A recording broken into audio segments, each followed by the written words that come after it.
लाडकी बहीण या योजनेवरती होणारा खर्च आणि महाराष्ट्रावरचं वाढतं कर्ज याची चर्चा सध्या समाज माध्यमांमध्ये आणि वर्तमानपत्रामध्ये मोठ्या प्रमाणात होताना दिसते. महाराष्ट्राची अर्थव्यवस्था आज अशा वळणावरती उभी आहे जिथे उद्या काय हा प्रश्न केवळ अर्थतज्ज्ञांनाच नाही तर प्रत्येक सामान्य नागरिकाला सुद्धा असणार आहे. राज्याची आर्थिक कोंडी वाढतीये, खर्चाचा भार वाढतोय आणि महसुलाचे सोर्सेस लिमिटेड होत आहेत.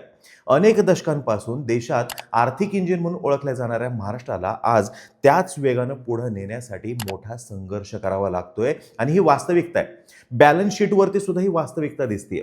विकास कामं, पायाभूत सुविधा, लोककल्याणकारी योजना, वेतन, निवृत्ती वेतन यांचा भार दिवसेंदिवस वाढत चाललेला आहे. पण उत्पन्नाचे स्रोत अपेक्षित प्रमाणामध्ये वाढत नाहीये. परिणामतः राज्याला कर्ज, पूरक मागण्या आणि तुटीच्या बजेटचा आधार घ्यावा लागताना दिसतोय. सरकार कोणत्याही पक्षाचं असो, आर्थिक शिस्त हा पर्याय नाही तर गरज बनलेली आहे.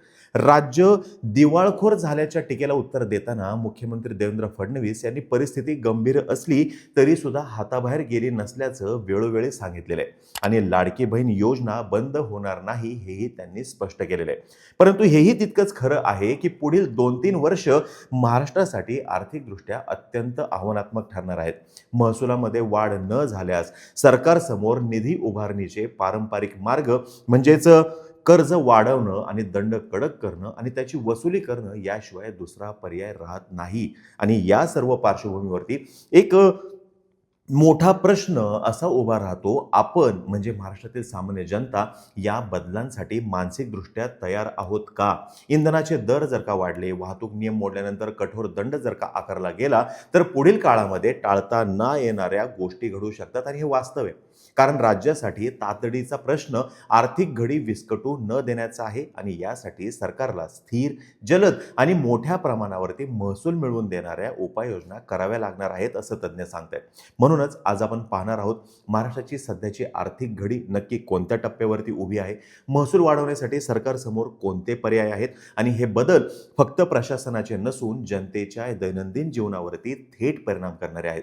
त्याच्यामुळे त्यांचा सखोल आणि संतुलित आढावा घेणं अत्यंत आवश्यक आहे हेही समजून घ्या. नमस्कार, मी अरुणराज जाधव आणि तुम्ही पाहताय द पॉलिटिक्स.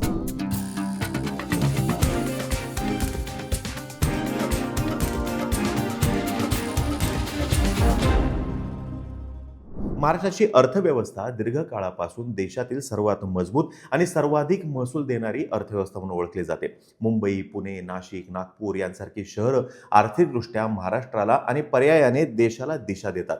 परंतु गेल्या काही वर्षामध्ये राज्याची आर्थिक गती मंदवलेली आहे, उत्पन्नाची वाढ कमी झालेली आहे, कर्जाचा भार वाढलेला आहे आणि खर्च अनियंत्रित असं चित्र दिसतंय. राज्याची वार्षिक आर्थिक तूट सतत वाढत असून पूरक मागण्या आणि कर्जावरचा खर्च हा महसुलाच्या मोठ्या भागावरती कब्जा करतोय. सध्याच्या अंदाजानुसार राज्याचं कर्ज जवळपास 9.32 लाख कोटीपर्यंत पोहोचलेलं आहे आणि पुढील काही वर्षात ते 10 लाख कोटीच्या घरात जाण्याची भीती व्यक्त केली जाते.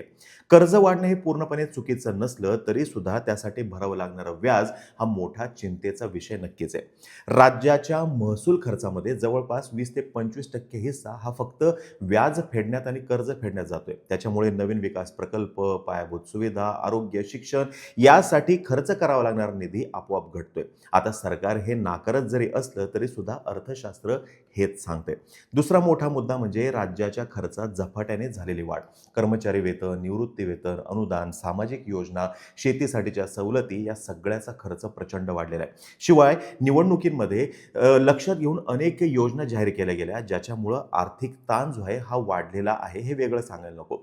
योजना महत्त्वाच्या जरी असल्या तरी सुद्धा त्यासाठी ठोस आणि दीर्घकालीन महसूल स्रोत नसल्यामुळं तूट ही आपोआपच वाढलेली आहे. राज्यातील GST, व्हॅट, स्टॅम्प ड्युटी यांसारखे उत्पन्न स्रोतांमध्ये कोविडनंतर अपेक्षित वेगानं वाढ झालेली नाही. बांधकाम, उद्योग, पर्यटन यांसारख्या क्षेत्रांमध्ये सुद्धा वाढ जी आहे ती असमान आणि मंद आहे. त्याच्यामुळे महसूल ज्या गतीने वाढायला हवा तसा वाढलेला नाही. त्याच्यामुळे सरकारला कर्ज घ्यावं लागते, पूरक मागण्यांवरती अवलंबून राहावं लागते आणि काही मोठे मोठे पायाभूत प्रकल्प निधी अभावी मंदावलेले आहेत किंवा थांबवावे लागलेले आहेत, असा एक सूर आहे. या सर्व परिस्थितीमुळे राज्य आर्थिकदृष्ट्या धोक्याच्या टप्प्यावर आलं आहे, असं विरोधक म्हणत आहेत. तर स्थिती गंभीर पण नियंत्रित आहे, असं सरकारचं मत आहे.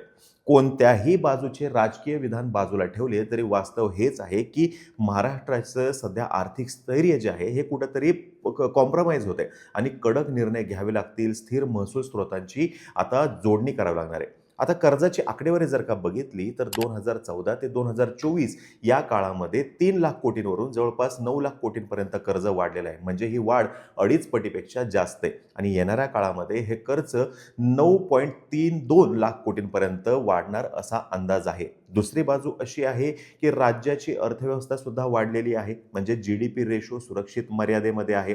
महाराष्ट्राचा GSDP वाढत आहे. 2024-25 मध्ये तो अंदाजे 42.6 लाख कोटी इतका होता. याचा अर्थ राज्याची अर्थव्यवस्था सुद्धा वाढतीये आणि हे लक्षात घेतलं पाहिजे की कर्ज वाढणं म्हणजे फक्त खर्च अधिक आहे असं नाही, तर बऱ्यापैकी मोठी कर्ज ही उद्योग, पायाभूत सुविधा, योजना आणि विकास कामांसाठी घेतली गेलेली आहेत. त्याच्यामुळं आर्थिक क्षमता आणि उत्पादन क्षमता वाढण्याचे सुद्धा संकेत आहेत. इम्पॉर्टंट फॅक्ट अशी आहे की 2025 मध्ये राज्याचं कर्ज GSDPच्या सुमारे 18.8% इतकं आहे, जे केंद्र आणि RBIने जी काही मर्यादा घातलेली आहे 25% त्याच्या अंतर्गत आहे, म्हणजे मर्यादेच्या आतमध्ये आहे. पण येणाऱ्या काळामध्ये तुटीवरती नियंत्रण मिळवावं लागणार आहे. वाढता कर्ज जे आहे त्याचा वेग कमी करावा लागणार आहे आणि हे आव्हान फार मोठं आहे. महसूल वाढवण्याचं आव्हान मोठं आहे. महाराष्ट्रासारख्या मोठ्या अर्थव्यवस्था असलेल्या राज्याकडं उत्पन्न वाढीसाठीची किंवा महसूल वाढीसाठीची अनेक साधनं उपलब्ध आहेत, परंतु ती योग्य वेळी, योग्य पद्धतीनं आणि कडक शिस्तीमध्ये वापरणं हे अत्यंत आवश्यक आहे. यासाठी GST आणि कर संकलनामध्ये सुधारणा करावी लागणार आहे. इंधन कर हा राज्यासाठी सहज आणि तात्काळ वाढणारा महसूल स्रोत आहे. आर्थिक ताण वाढला की राज्य सर्वात आधी इंधनावरील करामध्ये अगदी सूक्ष्म बदल करतात. 1 ते 2% एवढ्या छोट्या वाढीतून सुद्धा राज्याला मोठ्या प्रमाणामध्ये महसूल मिळू शकतो. मुंबई, पुणे, नागपूर, नाशिक यांसारख्या ठिकाणी सरकारचे म्हाडा, SRA किंवा MIDC कडे प्रचंड जमीन आहे. ही जमीन दीर्घकालीन भाडेपट्ट्यावरती देणं, PPP प्रकल्पांना देणं, निवडक जमीन विक्री करून महसूल वाढवणं हे गरजेचं आहे. ह्याच्यातून 30 ते 60 हजार कोटीपर्यंतचा महसूल मिळू शकतो, असे या विषयातले विश्लेषक सांगतायत. शहरी भागामध्ये प्रॉपर्टी टॅक्स अजूनही अंडर कलेक्शनमध्ये आहे. खनिज, गौण खनिज, वाळू आणि खाणीचं उत्पन्न या क्षेत्रामध्ये गळती मोठ्या प्रमाणात आहे. ऑनलाईन लिलाव, GPS ट्रॅकिंग या उपाययोजनांनी दरवर्षी 3,000 ते 5,000 कोटींचं अतिरिक्त उत्पन्न शक्य आहे. वाहतूक दंड हा केवळ शिस्तीसाठी नाही तर महसूल वाढीसाठी सुद्धा महत्त्वाचा स्रोत आहे. नवीन IT parks, global capability centres, EV, सेमीकंडक्टरचे उद्योग हे भविष्याचे महसूल मिळवण्यासाठीचे इंजिन आहेत. महाराष्ट्राची आर्थिक परिस्थिती सध्या ज्या टप्प्यावरती उभी आहे ती तात्काळ भीतीदायक जरी नसली तरी नक्कीच सावधगिरीची घंटा वाजत आहे. कर्ज वाढणं, महसूल अपेक्षेप्रमाणे न वाढणं, खर्च झपाट्याने वाढणं आणि पायाभूत प्रकल्पांसाठी आवश्यक निधी कमी पडणं या सर्व घटकांमुळे राज्याला पुढील काही वर्ष आर्थिक शिस्त पाळणं हे अपरिहार्य आहे. सरकार कोणत्याही पक्षाचं असो, आता लोकप्रिय घोषणा आणि तात्काळ लाभ या पलीकडे जाऊन दीर्घकालीन आर्थिक स्थैर्य याला प्राधान्य देणं आवश्यक आहे. महसूल वाढवण्यासाठीचे पर्याय सरकारकडे उपलब्ध आहेत का? तर निश्चितपणे आहेत. पण प्रत्येक उपाययोजनेचा एक समान परिणाम आहे, तो म्हणजे महसूल वाढेल आणि त्याचा थेट किंवा अप्रत्यक्ष परिणाम जनतेवरतीच होणार आहे. त्याच्यामुळं आर्थिक स्थिती सुधारणं हा केवळ सरकारचा प्रश्न नाही तर नागरिकांवरती सुद्धा याचा परिणाम हा निश्चितपणे होणार आहे. सामान्य जनतेची भूमिका या ठिकाणी निर्णायक ठरणार आहे. आपल्याला हे स्वीकारावं लागेल की या आर्थिक परिस्थितीमधून बाहेर पडताना काही कठीण निर्णय घ्यावे लागणार आहेत. कधी कधी इंधन महाग होईल, दंड अधिक कडक होतील किंवा करांमध्ये छोटे बदल होतील आणि ते मोठ्या आर्थिक पुनर्बांधणीचा भाग असू शकतं. नागरिक म्हणून आपली वित्तीय शिस्त सुद्धा महत्त्वाची ठरणार आहे. वेळेवरती कर भरावा लागेल, दंड टाळण्यासाठी नियम पाळावे लागतील, अनधिकृत बांधकामं किंवा परवानगी नसलेली कामं न करणं हे सुद्धा येत्या काळामध्ये फार महत्त्वाचं ठरेल. शासन जितकं पारदर्शक होईल तितकी आपली जबाबदारी सुद्धा वाढते, हे विसरून चालणार नाही. अजून एक मुद्दा असा की विकास कामांना विरोध न करता त्यांचं महत्त्व समजून घेणं आवश्यक आहे. मोठे प्रकल्प सुरुवातीला त्रासदायक वाटू शकतात, पण दीर्घकालीन दृष्ट्या ते राज्याला नवा महसूल, रोजगार आणि ग्रोथ सुद्धा देतात. शेवटी महाराष्ट्र हा सरकार आणि नागरिक यांच्या संयुक्त प्रयत्नांवरती उभा आहे. सरकारनं खर्चावरती नियंत्रण ठेवत महसूल वाढीसाठी कठोर पावलं उचलणं गरजेचं आहे, तर नागरिकांनी बदलत्या आर्थिक वास्तवाला समजून घेत सहकार्य करणं तितकंच आवश्यक आहे. आर्थिक संकटातून बाहेर पडणं हे एका दिवसाचं काम नसतं, तर तो एक लाँग टर्म प्लॅन असतो आणि या प्लॅनमध्ये सरकार आणि जनता दोघेही एकत्र चालणं फार गरजेचं आहे. आता ही माहिती जर का तुम्हाला आवडली असेल, खाली कमेंट बॉक्समध्ये नक्की सांगा. तोपर्यंत धन्यवाद.